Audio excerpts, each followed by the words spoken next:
Hey everybody, my name is Stevie and I am here today to talk to you about the astrology of 2022.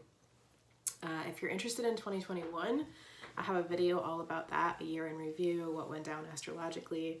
Please tune into that if that's something that you're interested in. This video, I would like to focus on what's ahead, and astrologers don't have a crystal ball, but what we do have is kind of the energies that are going to come through. Which planets are knocking at our doors? Are they in harmony? Are they in tension together? Like what's going on? So in 2021 we had that Saturn Uranus square, which is like old versus new, structures fall, we want to break free, we can't. This plays out in 2022. We're not completely rid of this, it's just different. It's just not as intense.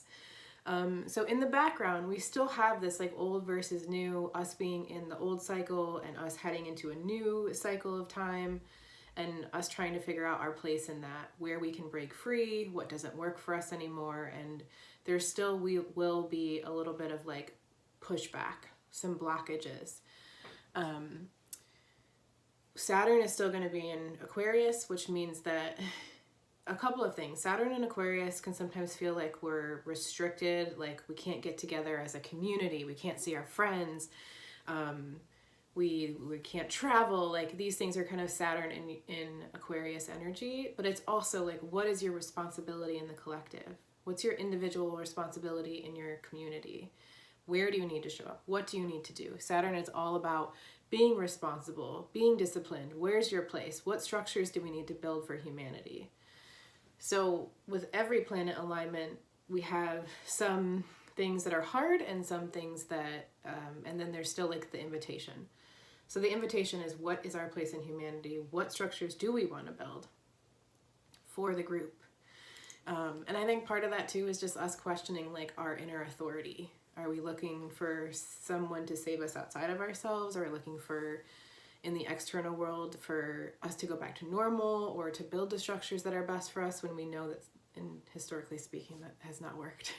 And moving into the age of Aquarius is where we build our own structures. But what actually happens, the awakening process, is that we start looking within to be our own inner authority and stop looking without to have somebody try to save us. So that's what we're doing. No big deal. It's quite intense, actually. And I always say this, but I just want to remind you, your soul chose this time to go from one age of time to another, and going from one age of time to another is really intense, and there's so many unknowns, and we're all kind of trying to figure it out together. There's like 3 other things I definitely want to mention. The first one is that the nodes are shifting, and they're shifting right around Christmas time. We go from Gemini Sagittarius, which I talk a lot about in that 2021 video, into Taurus Scorpio. So we really are going from the mind to the body, to our feeling center, to it's definitely like more intellectual into like being embodied.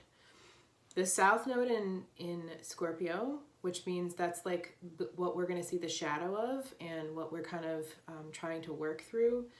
Scorpio shadow can be really obsessive. It can be like dark secrets and all this shadow work and trauma and things that are like down there below the surface, in the subconscious and the unconscious. It can be secrets. Scorpio shadow is often where there's a power play, where someone has too much power, and Scorpio knows how to use power. The shadow side of it can definitely abuse the power. And we're moving into more Taurus energy, which is being in the body. Taurus is all about like, what do things taste like, smell like? What is my food intake? Am I safe? Am I secure? The material world. So what I'm imagining that we're going to see is we're going to be talking a lot about growing our own food, a lot about where our food comes from, the sustainability of Mother Earth. That is Taurus. We're going to be talking a lot about what do we value, and where are we using our resources for ourselves and for the world. I imagine that there's also going to be a lot of dark shadow coming out from behind, like the curtain is unveiled. A lot of things that we haven't necessarily understood who has the power, or where we've been controlled and manipulated. That's also coming, I believe. Taurus Scorpio also rules a lot of the financial systems, resources. So I can definitely imagine that we will be talking about a lot of innovative new currencies like cryptocurrencies, NFTs. I can imagine that some of our structures and systems around money are going to crumble. Again, I don't know exactly. These are just some of the themes that we're seeing down the pipeline. What else? It's going to be really important that we get in our body in 2022. That we get real honest with ourselves about what's been lurking behind closed doors. And I think we're going to see that play out in the world stage and internally as well. The second thing I want to talk about is Jupiter's movement into Pisces and meeting up with Neptune in 2022. This is really beautiful. Again, always shadow and light, or like higher and lower vibrational energy of something happening. So this happens on December 29th, just before the new year.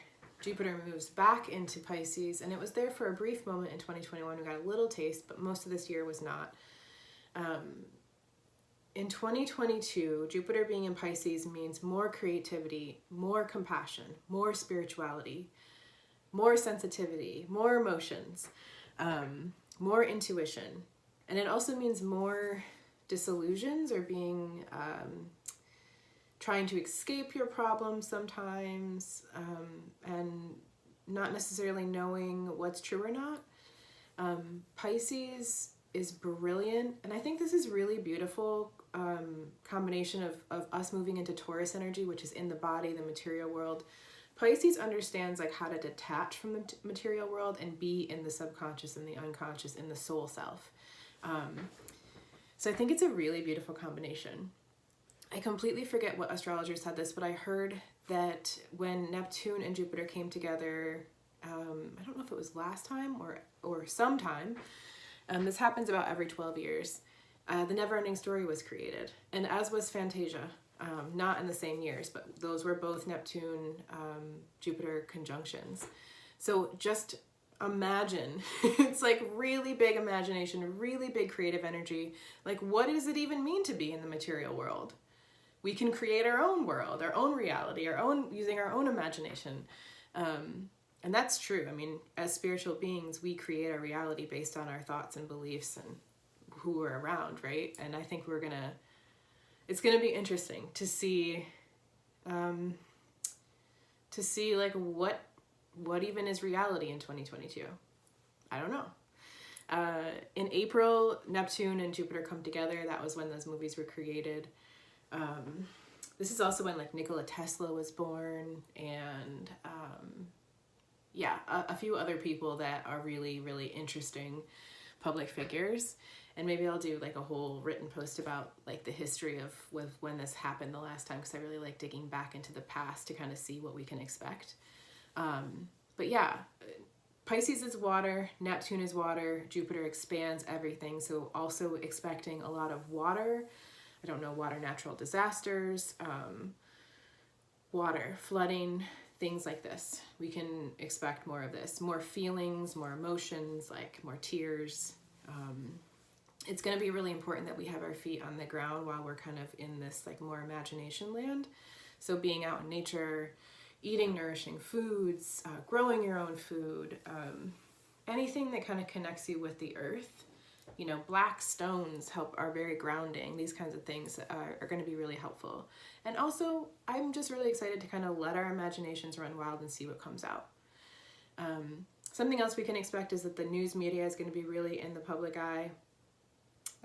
So we'll see about that. And then the last thing I wanted to mention is beautiful United States birth chart, which every country has a birth chart. We are experiencing our Pluto return. We've already been in this energy since 2020-ish, 2019, but 2022, it's like, bam, it's here. Pluto return means we are being faced with like what we were built on. We're being asked to transform. A lot of secrets are going to come out. Pluto's all about like death and rebirth, and this means that United States is going to be at the forefront of a lot of news, and we're going to be really asked like, what were we built on, and is it going to fall? I don't know. So yeah, Pluto, he is death and rebirth. He is power. He is secrets. He wants to transform things. He wants to like burn it down to recreate it. So we can expect the United States is going to be dealing with more of the same, more of that, perhaps more intense. I'm not sure. What else do I got for you? Oh, okay. So if I kind of sum it up, 2022 is our desire for security and pleasure, but our urge to transform beyond the material world. Scorpio goes really, really deep, and Taurus says, no, I'm standing here at the surface. I'm not going to change. I want security. I want pleasure. And so we're going to be merging the two. We're going to be transforming what it means to feel safe, what is pleasure, what is sustainable practices for our earth, for Mother Nature. And we are going to be diving deep, deep, deep into the mysteries of the unknown. Just a really quick side note, when Saturn is in Aquarius, sometimes we can feel lonely, we can feel like outsiders, we can feel restricted from community, and we can also feel like we desperately want to create and build structures for our future, but sometimes it feels really far away, sometimes it feels depressing. Just a side note that has been 2020, since the solstice in 2020 actually, December 21st, 2020 is when that went down. And we've been in the Saturn Aquarian energy for a while, so more of that in 2022. But in 2022, I think we're going to start to understand like what that means for ourselves. What's our individual purpose in building a future for the collective, and finding our people, finding the people that resonate with us. Yeah. Okay, that's all I got. It was a lot. Please let me know if you have any questions. I would love to read your charts. I really like doing in January. I like to read people's charts and kind of give them a year in review, like what happens each month for you. Where did the retrogrades happen? Where are the planets knocking? For how long will they be there?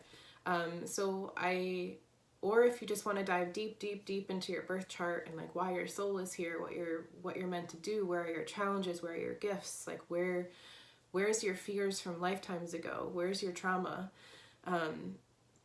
I would love to do that too. Or we could do a bit of both. I like doing that as well. So, yeah, that's all I got. I am sending all of you love, sending all of you a big hug for the holidays. And we have come so far as a collective, and I know we're going to continue.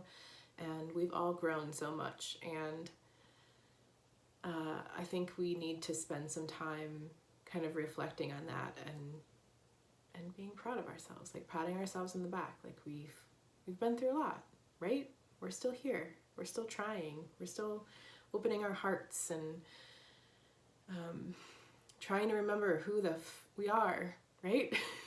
Trying to remember what our soul is, even though we've been programmed and conditioned our entire lives. Like remembering that is no joke, and it's also really beautiful and also terrifying and all the things. So cheers to you, my friends. Cheers to you.